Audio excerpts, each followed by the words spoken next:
Banyak sekali hari ni orang buat maksiat. Orang buat maksiat tak nampak tengok dengan kasar mata. Dengan mata kasar tak nampak.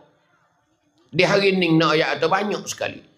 Lebih-lebih lagi berkenaan dengan pergaulan, iaitu pergaulan bebas. Lelaki dengan wanita hari ni nak ayat. Hari ni jadi tamada. Jatuh dengan tino tamada. Belum bini, belum lelaki. Allah, duk cuik belah-belah dah. Tak ada menikah lagi. Tak ada menikah tu duk cuik dah. Duk bergendang habis leik dah. Tak tahu apa puluh kali makan mingkuah dah. Tak tahu apa puluh kali makan rakna dah. Tak ada menikah lagi. Hak mu wak klik rumahku, aku wak klik rumahmu. Orang kampung kena cong habis licing dah. Tu nak royak kata hari ni bebas telajak.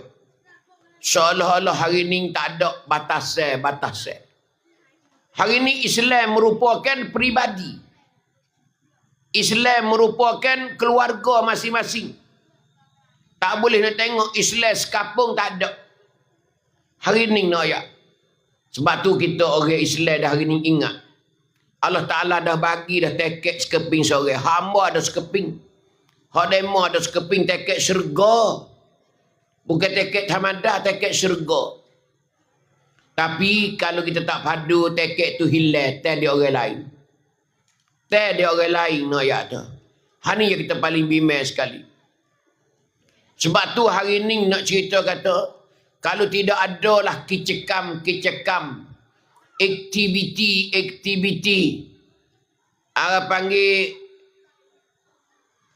perkara-perkara yang menyedari kita daripada agama, maka kita akan hanyut hari ini. Kalau tidak ada kata fazakir fa inna zikra tanfa'ul mu'minin, maka kita akan hanyut. Kerana apa? Kerana duk galik dengan dunia. Hari ni orang duk galik, duk badu kaya. Kaya tu kaya dah, tapi badu pula. Mung kaya setara mana aku lebih pada mung lagi. Hari ni nak ayat. Ada tak orang balas buku ngatik dia tak? Tak ada. Dia kata, oh mamak dengan Allah tak tegar dah lah ni. Kena. Tahu je tak badu ngatik. Mamak ngatik banyak. Allah berdeki. Tak ada. Hadap balas buku kaya. Buku kekayaan hidup dunia. Mata benda di hari ni nak ayat tu. Sebab tu kita di hari ni kena jaga sangat-sangat. Kena bui.